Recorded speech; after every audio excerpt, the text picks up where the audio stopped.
buhay o kabiguan, ng ligaya o lungkot. Kaya marapat lamang na tanggapin si Jesus bilang tagapagligtas at Panginoon. At matapos yun ay panariwain ang katapatan at paglapit sa Kanya bawat araw o day by day. Ang day by day ay naglalayong umalalay sa pang-araw-araw na pamumuhay. Narito po si Kuya Ed Lapis sa mensaheng pinamagatang Reversal.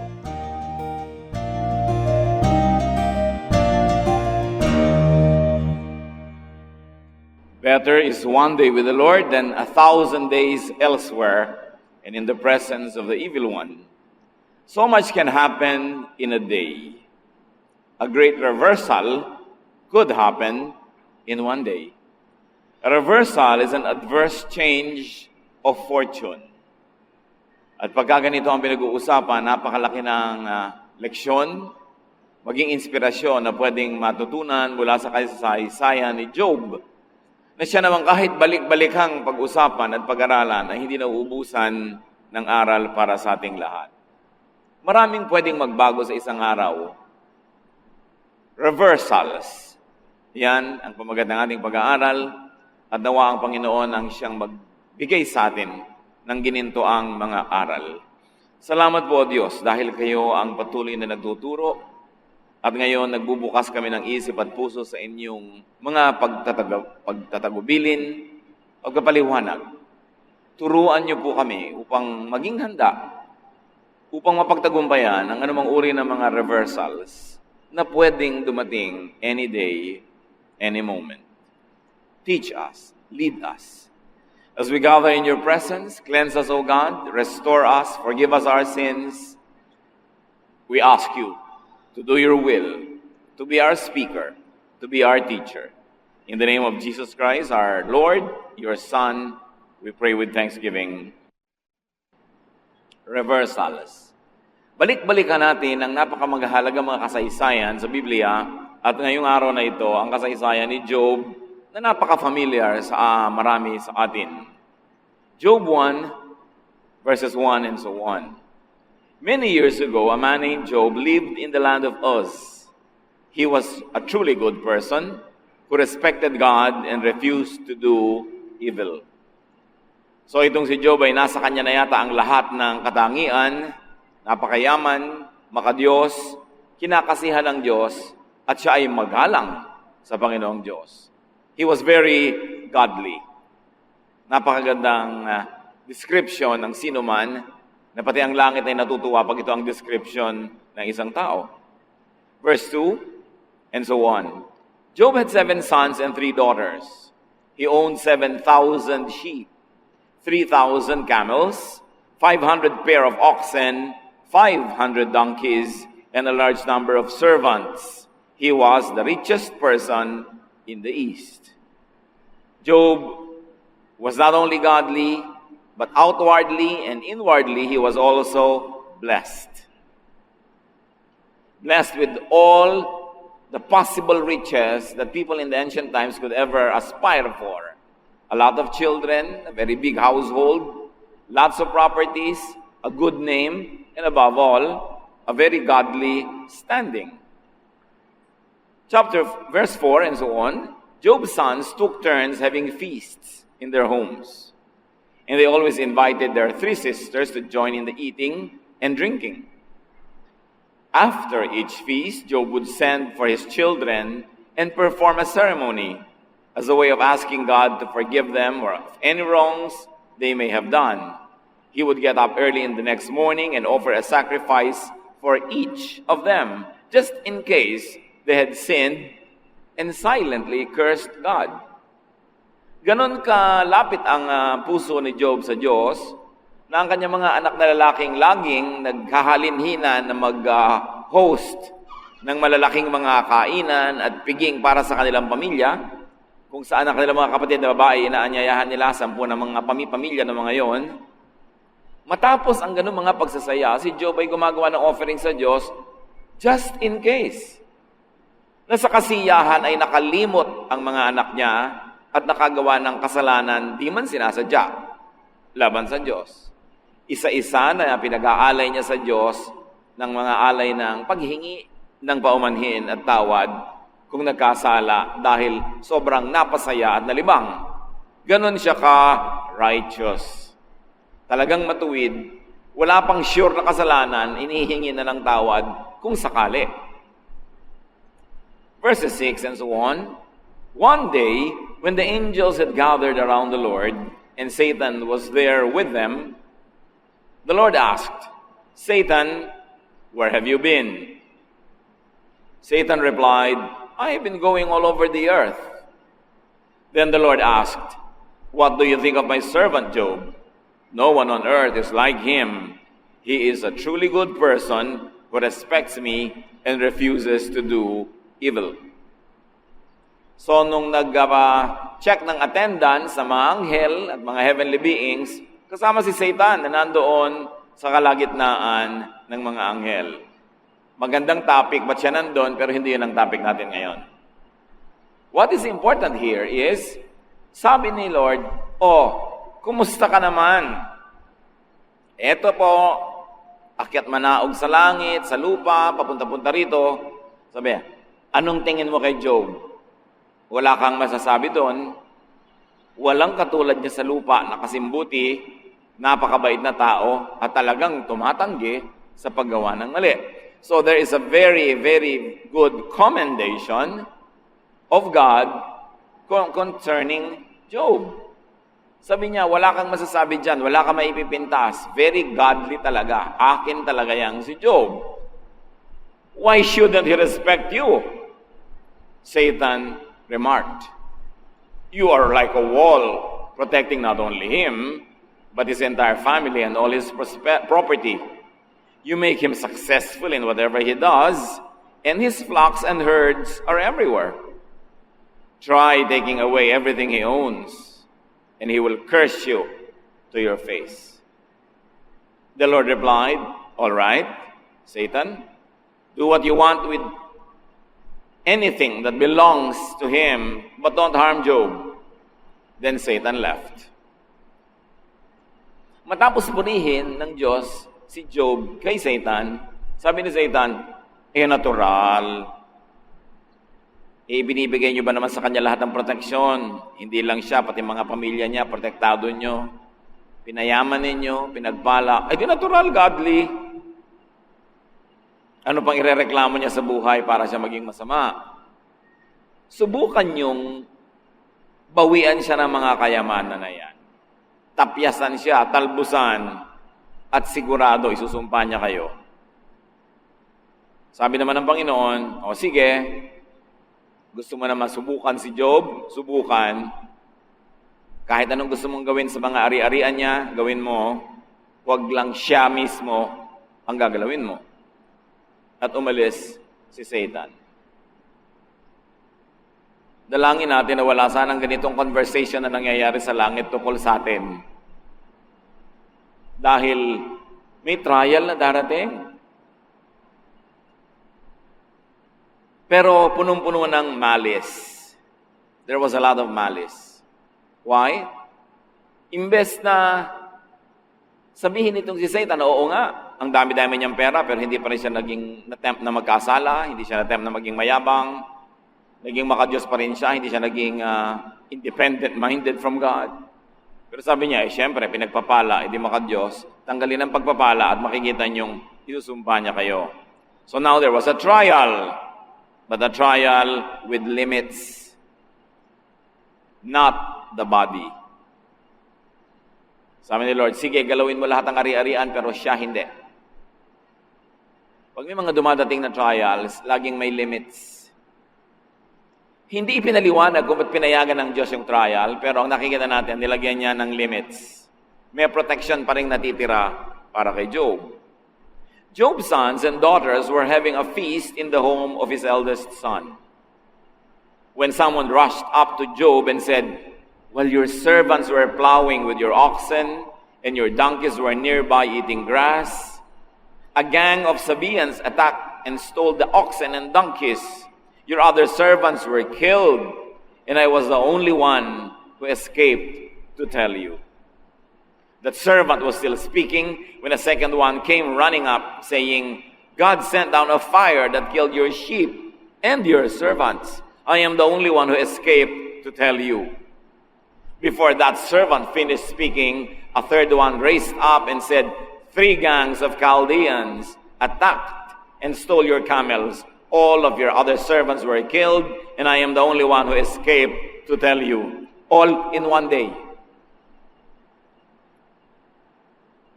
Naubos ang lahat ng ari-arian, pati mga slaves, servants, and in those days they were considered properties. Naubos, 3 lang na natira para lang makapunta kay Job at magdala ng napakasaklap na balita. All in a day, there was a grave loss of property. That servant was still speaking when a fourth one dashed up and said, your children were having a feast and drinking wine at the home of your oldest son, when suddenly a windstorm from the desert blew the house down, crushing all of your children. I am the only one who escaped to tell you. Ang mga anak din kasi noon ay tinuturing na property ng magulang. Hindi pa sapat ang mga hayop, ang mga katulong, ang mga kayamanan na nawala sa isang iglap. Habang sasaya ang mga anak ni Job, ay may masamang hangin na nagmula sa kung saan at sinalanta ang bahay na kanilang kinalalagyan. Gumuho ito, so obviously gawa sa bato. Nadaganan ng kanyang mga anak, namatay lahat, at isa lang nakaligtas para magdala ng masaklap na balita. So, there was a grave loss of property, and add to that a devastating loss of lives of loved ones, all in a day. When Job heard this, he tore his clothes and shaved his head because of his great sorrow. He knelt on the ground, then worshipped God and said, we bring nothing at birth, we take nothing with us at death. The Lord alone gives and takes. Praise the name of the Lord. In spite of everything, Job did not sin or accuse God of doing wrong. Hindi napahiya ang Diyos sa trial.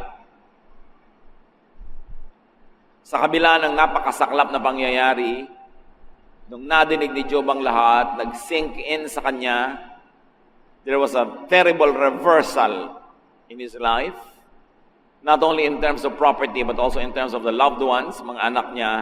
Lumuhod siya sa lupa, pinuri ang Diyos, nagpasalamat. Sabi niya, ang Diyos ang nagbibigay, ang Diyos din ang bumabawi, purihin ang Diyos. Hindi niya pinuri ang Diyos dahil naghirap siya. Hindi niya pinuri ang Diyos dahil namatayan siya ng mga mahal sa buhay, kundi pinuri niya ang Diyos na kahit sandali lang sa kanyang buhay, nakahiram siya ng kayamanan, nakahiram siya ng mga anak na nagpasaya sa kanya, kaya ngayon binabawi na sa kanya, gratitude ang nararamdaman niya, hindi sama ng loob, hindi galit, hindi tampo. Kung minsan tayo, pag pinapahiram ng Diyos ng anumang bagay na maganda, sobra nating nakakasanayan, at pag nababawi, sumasama ang loob natin. Akala mo, atin nga yung nabawi. Malinaw na malinaw kay Job, ipinanganak siyang hubad, nag-iisa, walang kamelyo, walang kambing, walang baka, walang ari-arian na dala nung ipinanganak siya. Wala siyang dalang mga anak, wala siyang dalang kayamanan. Sabi niya, kung paano ako hubad na isinilang sa lupa, ganon din ako ililibing, ganon din ako aalis sa mundong ito. Ang lahat ng nasa mundo ipinahihiram lang. Salamat sa nagpahiram. At kung sa kanyang infinite wisdom that is beyond our reason ay binawi niya, salamat at pinahiram tayo, nakalasap kahit sandali. Of course, there was mourning. Nagluksa naman talaga at naglamay at talagang nagdalamhati. But in spite of that, there was faith and godliness. Yun pa rin ang nangibabaw. kahit siguro tigilan na natin itong pag-aaral na ito ngayon mismong minutong ito, hindi na tayo lugi, may natutunan na tayo agad. Kaya puring-puri ng Diyos si Job. Kaya gano'n na lang ang pagpayag ng Diyos sa trial na hiningi ni Satan dahil alam niya ang capacity ni Job. Hindi tayo binibigyan ng mga pagsubok na hindi natin kayang dalhin sa tulong ng Diyos. Kuminsan lang ay hindi natin nadadala dahil sinasadya na nating ilaglag at bitawan, nangingibabaw ang ating emosyon, nangingibabaw ang ating kung minsan ay pagdaramdam, nangingibabaw ang takot, nakakalimutan nating ang Diyos ang nagbigay ng lahat. Hindi madali at hindi natin minamaliit kahit kailan ang nangyayari kung minsan ng mga losses sa ating buhay. Pero mali siguro ang gamitin yung word na loss. You never lose what was never yours. Kaya kung hiniram lang, ipinahiram, pag binawi, hindi ka nawalan. Kasi hindi naman talaga sa'yo yun. We brought nothing into the world and we cannot take anything out of the world. Whatever God allows us to enjoy, to borrow, may panahon talaga ng pagsusole. At sa oras na yon, ang dapat na nangingibabaw sa ating damdamin ay pagpapasalamat, hindi panghihinayang, hindi sama ng loob, at lalo namang hindi tampo sa Diyos. Mahirap kuminsan na mawalan ng mahal sa buhay, pero lahat naman ng tao nakakaranas nun panapanahon lang. Mahirap kuminsan na mawasak ang isang pangarap, matapos ang isang illusion, pero dapat nakatungtong ka ng matibay sa pundasyon ng pananalig para hindi nauuga at natutumba. At idalangin natin na anuman ang mga pagsubok na dumating sa ating buhay, mapagtagumpayan ang ating pananalig. Pag dumadating ang pagsubok, doon kailangan ng pananalig. Very especially in difficult times. So nagtipon-tipon muli ang mga anghel sa langit. When the angels gathered around the Lord again, Satan was there with them. And the Lord asked, Satan, where have you been? Satan replied, I have been going all over the earth. Then the Lord asked, what do you think of my servant Job? No one on earth is like him. He is a truly good person who respects me and refuses to do evil. And he hasn't changed, even though you persuaded me to destroy him for no reason. Commendation pa rin. Puring-puri pa rin ng Diyos si Job. Sabi, nakita mo na, maski hinimok mo ako, na idaan sa pagsubok ang taong yan nang wala namang dahilan, nakita mo hindi siya nagbago ng pananalig. Mas nakita, mas nagliwanag ang kanyang pananampalataya. Satan answered, there's no pain like your own. People will do anything to stay alive. Try striking Job's own body with pain, and he will curse you to your face. All right, the Lord replied, make Job suffer as much as you want, but just don't kill him. Satan left and caused painful sores to break out all over Job's body from head to toe. Dapat ay tumigil na itong Satan na ito dahil talaga namang napatunayan na ang pananalig ni Job. Again, may malisya na naman siya. Sabi niya, kung ipaparaphrase natin at lalagyan ng konting feelings, puring-purin nyo yan dahil sabi nyo, faithful pa rin. Kita nyo ang sama-sama niya talagang tao. Bakit masama? Kita nyo na wala na lahat ng kanyang property, namatay lahat ng kanyang mga katulong, pati mga anak. Hindi man lang niya ininda. Bali wala sa kanya mga yon. Kasi buhay lang niyang mahalaga sa kanya. Hindi nyo kasi ipinagalaw ang katawan Selfish siya. Palibas at hindi siya nasaktan, bali wala lang. Kunwari, tuloy pa yung faith niya. Sabi tuloy ng Diyos, sige, saktan mo hanggang gusto mo, huwag mo lang papatayin. Hindi na naman natin topic, maganda sana pag-usapan, pinayagan na naman ito. Pero ang point ngayon, pinayagan pero may limit. May plano kasi ang Diyos i-restore naman niya si Job. Sabi, huwag mong papatayin para makarecover yan after this trial. So trial pa rin, but with limits again, and the limit this time is no death. Then Job sat on the ash heap to show his sorrow, and while he was scraping his sores with a broken piece of pottery, his wife asked, "Why do you still trust God? Why don't you curse Him and die?" Nagkaroon itong si Job ng mga sugat, mga pigsa, at kung ano-ano, mula ulo hanggang paa.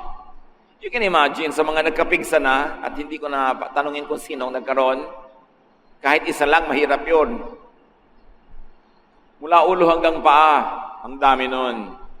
So sa katin ng kanyang sugat na nagnanaknak, kumakatas-katas, umupo siya sa ibabaw ng abuhan, yung pinagsisigaan ng mga kahoy, binubudbura niya ang kanyang sariling abo. Una, para huwag siyang dapuan ng kutakot-takot na langaw. Alam niyo yung mga langaw sa Middle East, sa kakulangan ng moist environment, dahil tuyong-tuyo ang paligid, pag may sugat ka, dadapuan nila at sa isang iglap, mangingitlog sila doon kasi kailangan yung moisture.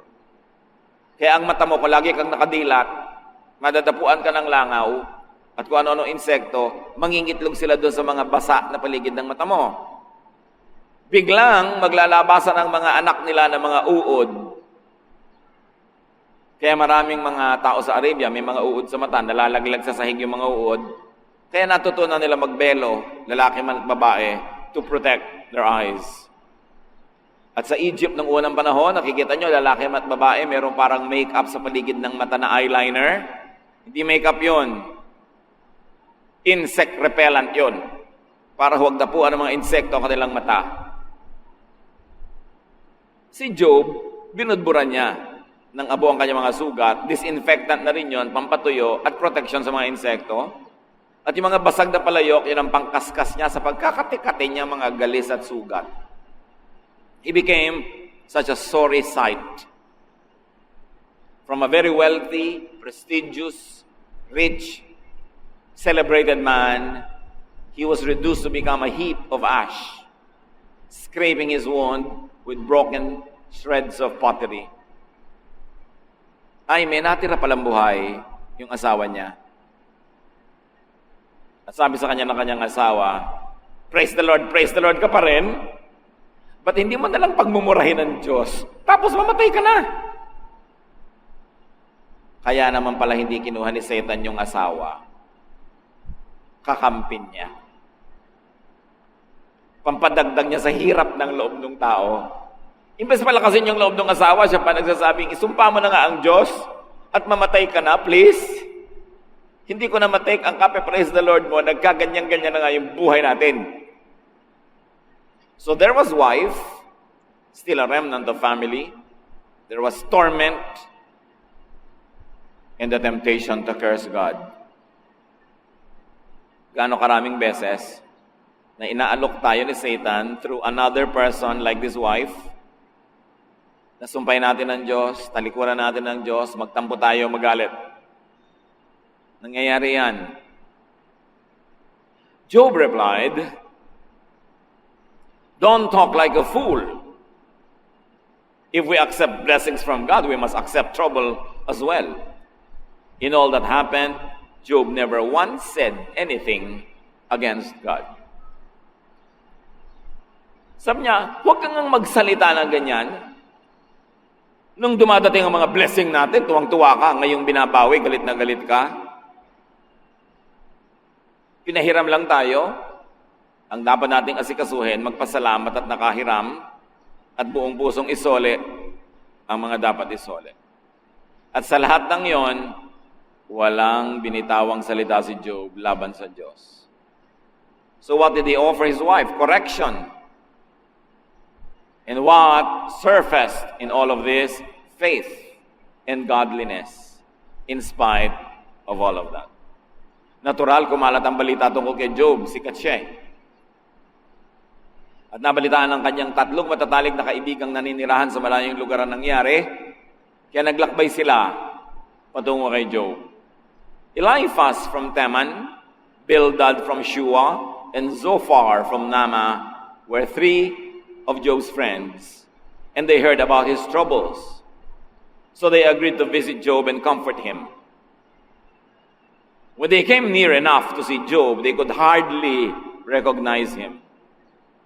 And in their great sorrow, they tore their clothes, then sprinkled dust on their heads, and cried bitterly. For 7 days and nights, they sat silently on the ground beside him because they realized what terrible pain he was in. So may natira naman kay Job, mga kaibigan, 3. At naglakbay sila mula sa malayo para makiramay kay Job. Pero nung nakita nila, di nila nakilala. Pinagpipilas nila ang kanilang damit na sagisag ng pananangis, pagluluksa, pagdadalamhati, at naglagay sila ng apo sa kanilang mga ulo, again, a sign of mourning. At umupo lang sila doon sa tabi ni Job, 7 araw at 7 gabi, walang sinasabi, kasi wala ka naman pwedeng masabi. Mabuti pa sila, walang sinabi. Yung mga iba sa kadaldalan, dadalaw na nga sa may sakit, nakapagpabigat pa ng damdamin. Nung makita yung may sakit, ikaw ba yan? Para kang bungo. Lumayas ka, huwag mo na lang kong dalawin kung ganyan nakakasira ka ng loob. No? May magdadrama, sari-sari ang mga sasabihin, pero ito magkakaibigan, nanahimik na lang. Pero ang totoo, later, magsasalita din sila. Pero hindi na yun sakop ng ating pag-aaral ngayong araw na ito. Para naman malaman natin ang ending at huwag tayong umuwi na sobrang mabibigat ang loob.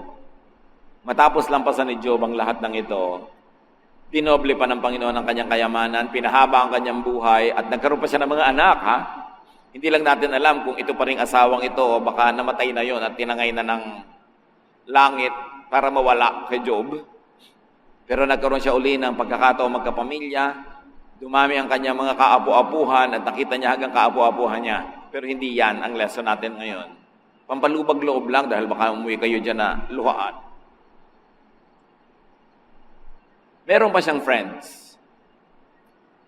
What are some lessons from Job's reversals? Kasi nangyayari sa buhay natin kumisan reversals. May asawa ka, biglang binawi ng langit. May anak ka, biglang may naganap, nasakuna, nawala. Dating may negosyo ka na, nalugi ka pa. Dating maganda yung pangalan mo, biglang napahiya ka pa. Maraming reversals. Bad things could happen to good people. So pag may nangyayaring masaklap, lalo sa isang mananampalataya, huwag tayong maging judgmental na sinasabi agad natin, siguro may kasalanan niya kaya nagkaganyan. At sa katotohanan nga, ganun ang ginawa ng mga kaibigan niya later. Sabi niya, Job, sa tingin namin may kasalanan ka kaya ka nagkaganyan. Aminin mo na para matapos na ang pagpalo sa'yo ng Diyos. At nangatwiran si Job, wala akong kasalanan, wala talaga, paano mangyayari wala kang kasalanan? Ba't kagaganyan na ng Diyos? May kasalanan ka, aminin mo na. So actually, tinorture nila ng tinorture yung tao. At ngayon, may ganyan pa rin mga sister, brother, dadalawin ka, may sakit. Pero sabihin, alam mo, mag-confess ka na ng sin mo. Siguradong may kasalanan ka, kaya ka nagkaganyan. Huwag kayong kasi siguro. Pinakita na sa atin ang buhay ni Job. Wala naman siyang ginagawang masama. Talaga lang nadaan sa pagsubok. Ngayon, kung tayo naman ang nakakaranas sa mga hirap sa buhay, huwag natin mag-presume na tayo under trial. Mas mabuting i-presume natin na nagbabayad tayo ng mali o tayo napapalo at tinituwid. Kasi alam niyo po kung sino ang under trial, yung walang kasalanan, nasusubok lang. Pero kung may kasalanan ka, may nangyari tuloy na kung ano-ano, may mali ka, hindi trial ang tawag doon. Chastisement ang tawag doon. Palo. Pagka kasi pinilit mong trial yon, yung nangyayari sa iyong buhay, baka mabulag ka at hindi mo na masuri ang sarili mo para malaman mo ang pinagmulan na pagkakamali. At pagka hindi mo nakilala yung pagkakamali at nabunot yon, patuloy at patuloy ang mangyayaring chastisement o palo. Yun ang pag-a-apply natin sa sarili. Mas mabuting unahin natin chastisement siguro. Pag napatunayan mo na sa sarili mo, ang matapos ang masusing pag-aaral na hindi naman talaga chastisement, tsaka mo palang tawaging trial. So for yourself, it is safer to say chastisement. But for others, when you see it happening in others, it always kinder to say it is a trial dahil hindi mo naman alam eh. Pag tinawag mo chastisement, ginudge mo na siya agad, malay mo naman. Bad things could happen to good people. Ecclesiastes 9:11, Solomon explains why such a thing could happen. Here is something else I have learned. The fastest runners and the greatest heroes don't always win races and battles. Wisdom, intelligence, and skill don't always make you healthy, rich, or popular.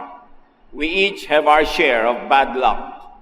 Sabi ni Solomon, contemporary English version. The other, more conservative version say, time and chance happens to all. Kasi allergic sila sa word na bad luck. Pero ang totoo, yun talaga ang sinabi ng scripture. May malas-malas na nangyayari kuminsan sa tao. Sabi ni Solomon, alam nyo, na-observe ko, hindi naman lahat ng mabibilis tumakbo, sila lagi ang nananalo sa karera. Hindi lagi yung mga dakilang bayani ang nananalo sa mga digmaan.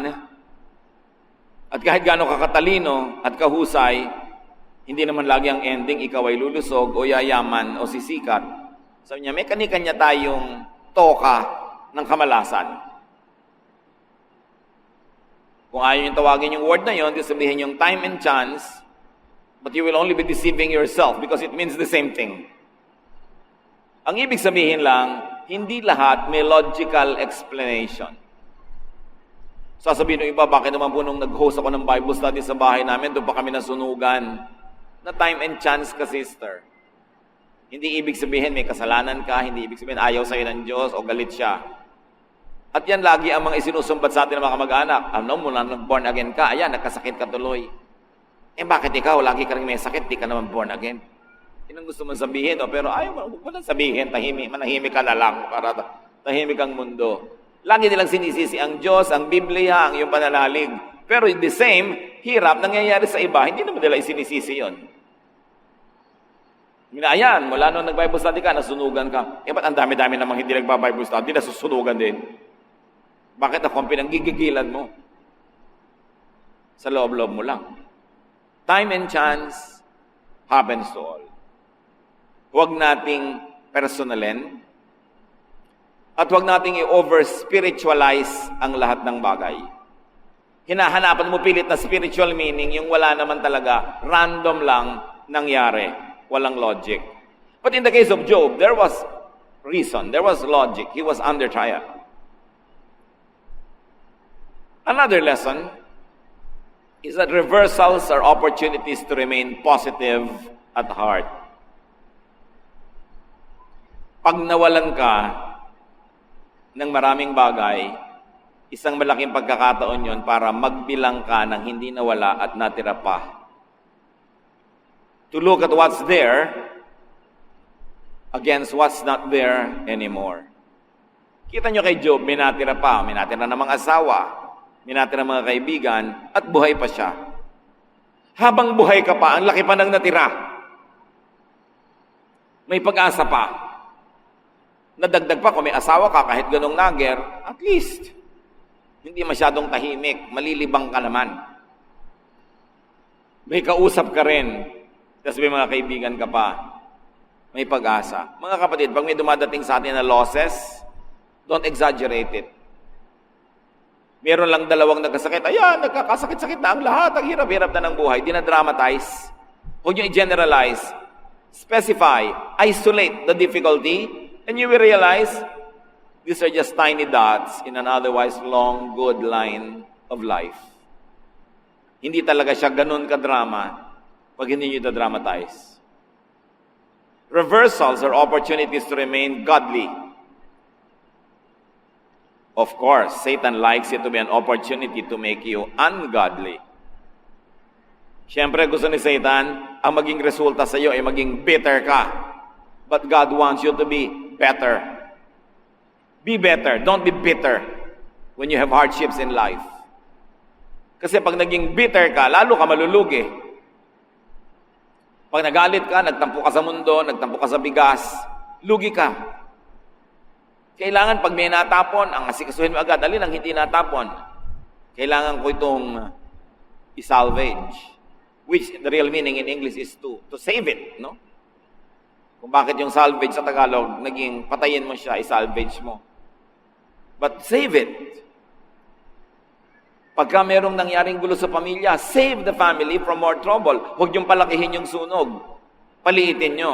Contain it. May naging damage sa iyong buhay, huwag kang masyado magdrama. I-contain mo yan, ikulong mo yung damage sa maliit na area para huwag nang kumalat. Laging maging godly ang choice. Sabi nga, the same heat that melts the wax hardens the clay. Yung pagsubok na pwedeng gumiba sa'yo ay pwedeng magpatibay sa iba.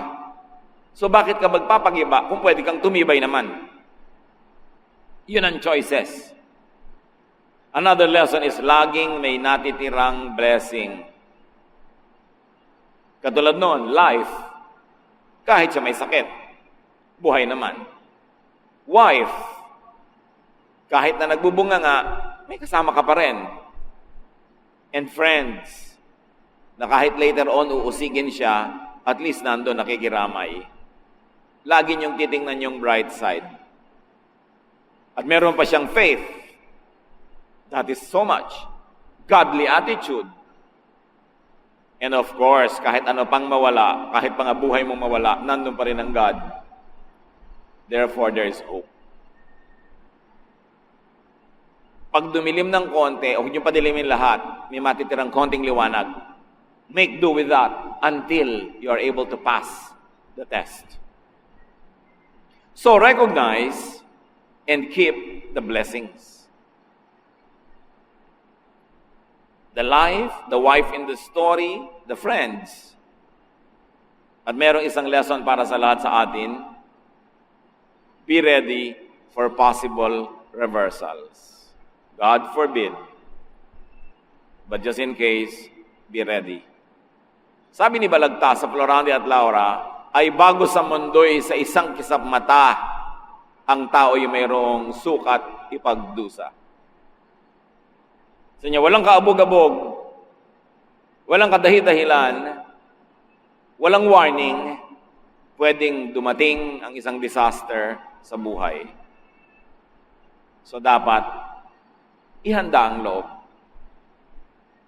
Expect the best, but be ready for the worst. Pahalagahan ang mga tao sa buhay kasi hindi mo alam kung sinong matitira dyan na kasama mo.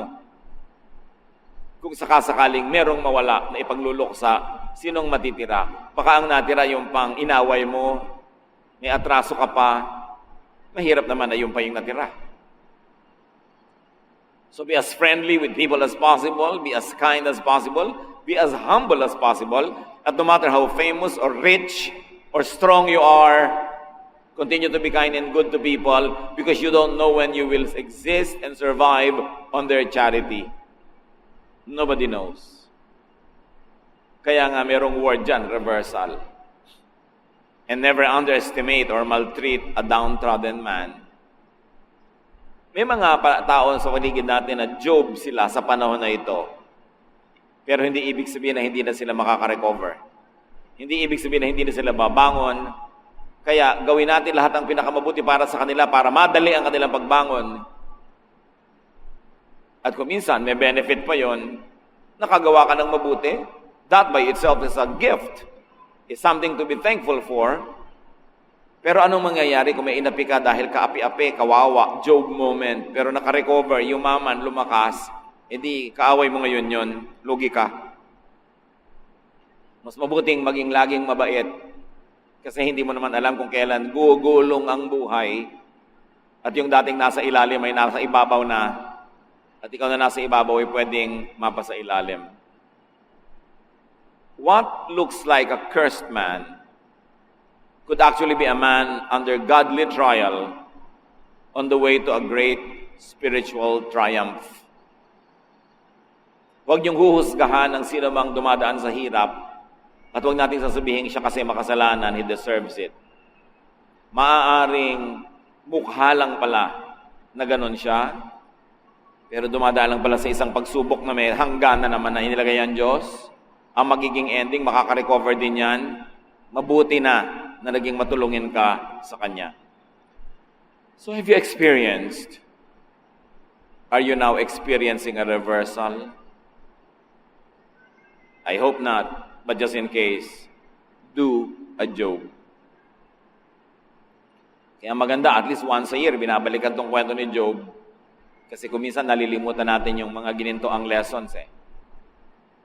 Pag dumadaan ka sa ganitong hirap, do a Job. Pag masaya ka, malakas, maunlad, maging godly. At pag hindi ka masaya, malungkot, nalugi, nasaktan, naghirap, lalo ka maging godly. Kasi Diyos talaga ang pag-asa mo. Lalong dapat, huwag kang bibitaw. Kasi pag bumitaw ka pa, sino pang sasalo sa'yo? Wala na, kundi si taning. Is someone close to you experiencing a reversal? In that case, don't be a judge. Be a friend. Be a helper. Bawat araw na tayong malakas, dapat maghanap tayo ng mahina na pwedeng tulungan. Bawat araw na tayo mariwasa, dapat maghanap tayo ng nagdarahop na pwedeng tulungan. Bawat araw na tayo'y masaya, huwag lilimuting humanap ng isang taong nalulungkot na pwedeng pasayahin. God empowers you, blesses you, so that you could be a blessing to others. Huwag nating sosolohin ang mga blessing ng Diyos para sa atin lang. Kasi pag lagi nating sinosolo, babawasan niya ng Diyos. Ang ititira lang, yung kasya lang sa'yo. Pero pag nag-uumapaw, dumadami, ang daming blessing, ibig sabihin sobra. Kasi ang gusto ng Diyos, magpamigay ka sa iba. Kaya sobra. Ang Diyos naman marunong magbilang. Alam naman niya talaga yung kailangan mo. Hindi naman talaga marami yon. Pero bakit kumisan sobra? Dahil maraming nangangailangan, ikaw ang gagamitin niyang instrumento para maging blessing. Be a blessing to people. Because you don't know those few moments in life when you might be the one that needs that kind of blessing from others. And when you are not in that position, you should be in the other position where you could be the dispenser of blessing. Magandang ministry yon. Matthew 7, 1-2. Don't condemn others, and God won't condemn you. God will be as hard on you as you are on others. He will treat you exactly as you treat them. So yun yung golden rule. What you want others to do to you, do to them. And don't forget, don't do a Job's wife. Huwag yung may nahihirapan na nga, lalo mo pang ito-torture. Tutuksohin mo pa na lumayo sa Diyos. Do a Job's friend. At least part 1 ang ginawa nila. They commiserated with Job. They were at one heart with him. And they sat in silence. Pag wala kang sure na magandang masasabi, just be there and be silent. The ministry of silent presence. It doesn't have to be a loud presence. Nandun ka lang, may sinabi ka na volumes. Kumisan may namatayan, malagim pa kumisan yung kamatayan, tragic. Pagdating mo dun sa burol, hindi mo malaman ang sasabihin, huwag ka na lang umibo. Just be there. Kung close ka sa namatayan, give her or him a hug. Hold the hand, press the arm, embrace a little bit. Pero please lang, huwag mo na sabihin, una-una lang talaga. Baka sabihin ng tao, ba't ikaw, hindi ka na lang mauna? Una-una pala. Nonsense! Mga kung ano-ano na, para lang siyang natutulog. Para lang ma-comfort mo yung tao, para lang natutulog. Nakita mo nang may bulak sa ilong, natutulog. Hindi dapat nakapadyama yan, yakap-yakap yung unan para natutulog lang. May natutulog ba namang nakabarog Tagalog? Yung, ay, na kay Lord na siya. Actually, totoo. Pero kung minsan empty words, pampacomfort lang, mabuti pa tahimik ka na lang. Nandun ka, your presence says volumes. Hindi yung, paano siya namatay? Uulitin na naman itong namatayan yung kwento niya. Lahat na lumalapit sa atol. Paano siya namatay? Parang dapat lang may tape recorder na lang siya, i-play na lang kung paano namatay. Kailan nililibing? Basahin mo na lang dun sa sa labas nakasulat kung kailan nililibing. Wala kasing masabi. Be silent. Silence is gold. Speech is silver. In difficult moments. Dear God, teach us from this story na alam na naman ng marami sa amin ito, paulit-ulit na ang pinag-aaralan, pero lagi mo kaming bigyan ng sariwang perspective, a new point of view. Hindi man nagbabago ang iyong salita, pero nagbabago ang mga kondisyon ng buhay namin, kaya magandang balik-balikan to be a reference. Your word steadies us. Your word is our anchor. Asan man kami dali ng mga alon ng buhay, meron kaming katiyakan kung alam namin ang mga leksyon na nasa iyo mga salita. Turuan mo kami, Lord, na kung dumadaan ngayon sa mga panahon ng pagsubok at hirap, to learn from Job, to hold on to you, to be faithful to you, and to never curse you even in our thoughts. Turuan mo rin kami na huwag maging tulad ng asawa niya na nagpapabigat pa ng mabigat na ngang loob. Turuan mo kami maging tulad ng mga kaibigan niya sa mga taong nasa paligid namin. Teach us, Lord, and always strengthen our faith that you never allow us to be tempted beyond our strength, but with the same temptation, you give us a way out. Teach us to see that exit so that we may not be trapped by negative thoughts, by lack of faith, by ungodly behavior. Pagbulay-bulayan natin mga kapatid ang kahulugan ng kwentong ito sa mga buhay-buhay natin. Lord, teach everyone to learn from this story so that we may be strengthened, we can be wiser, and we can be more like your Son, Jesus. Spend some time in silent reflection.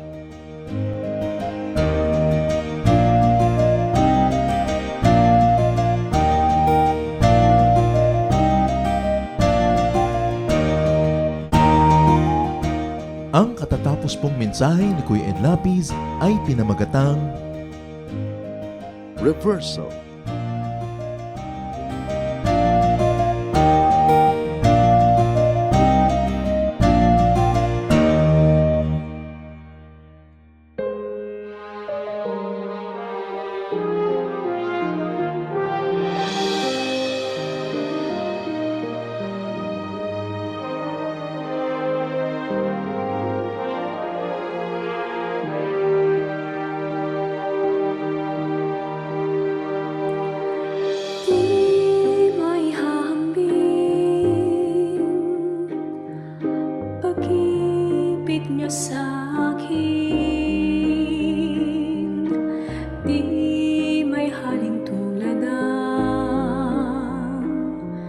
Wagas niyong pagtingin, ang iyong pagmamahal, sadyang walang hadlang, wala sa kalagayan at katayuan.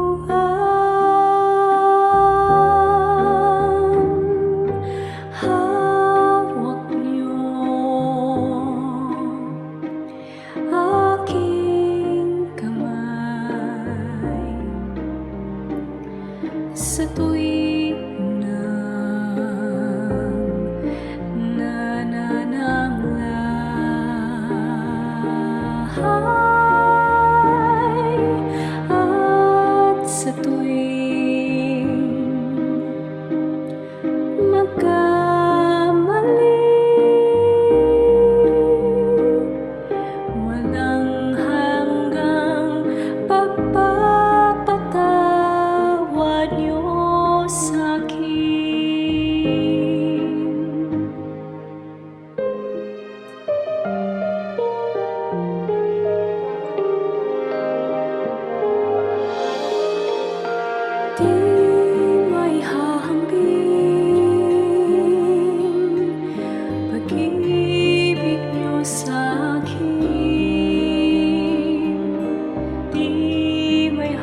aking kahinaan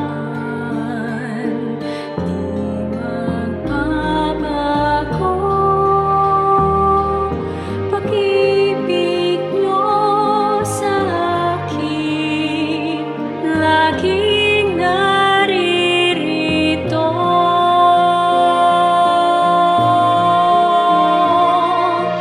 Hawak niyo aking kamay sa tuwing nananamlay at sa tuwing magkamali. Walang hanggang pagpapatawad niyo sa'kin. Hawak niyo aking kamay sa tuwing nananamlay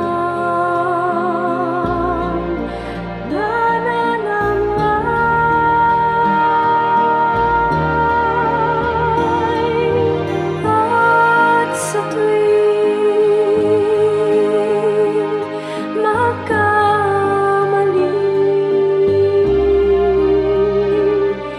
Walang hanggang pagpapatawad niyo sa'kin.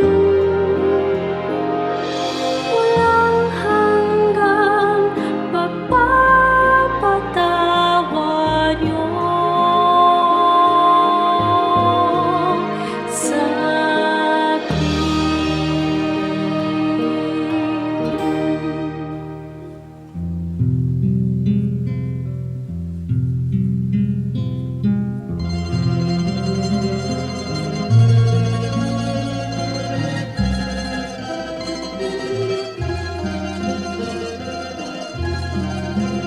Nagdaan ng kahapon, iniwan ang layon, subalit kayo'y nanatili. Ako'y piring man sa bukas, tadhana'y lumipas, panatag sa inyong kandili. O Jesus, sa ulayaw, hatid sa aking buhay, magkapay sa paglalakbay. Kaibigan kang tunay, dagli ang karamay, kailanman di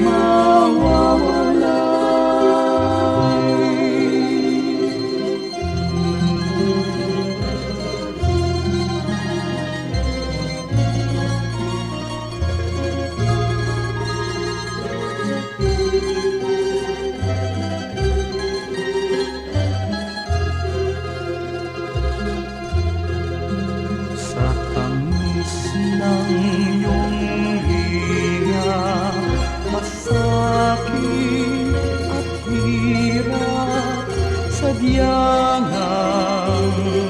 hindi mananaig. O Jesus, kaulayaw, gawin pang malinaw sa akin ang iyong pag-ibig. O Jesus, sa ulayaw, hatid sa aking buhay, ang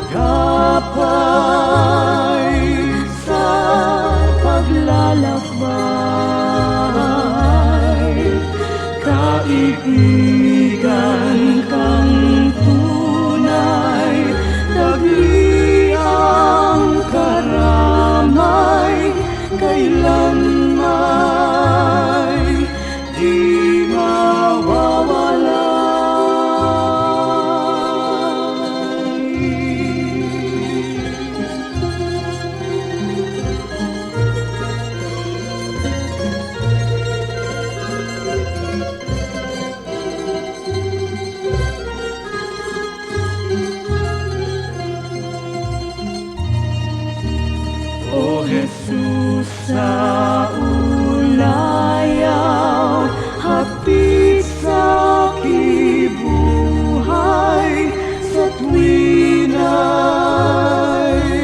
lunas ka sa kilumbay, sa pag-ibig niyong alay, nasakdal dalisay ang puso ko'y humihimlay. O Jesus sa ulayaw, hatid sa kibuhay, agapay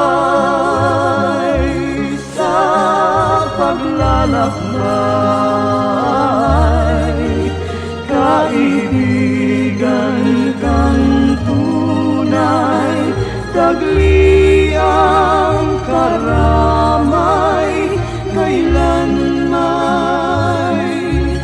di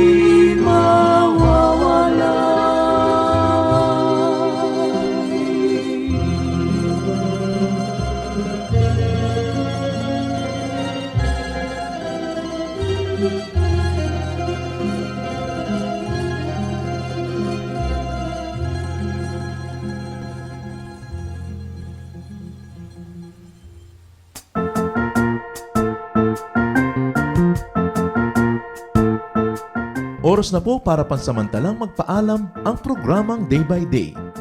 Tayo po'y magsama-sama tuwing ika-6 hanggang ika-7 ng umaga, araw-araw. Magandang umaga po at mabuhay ang Panginoong Hesus!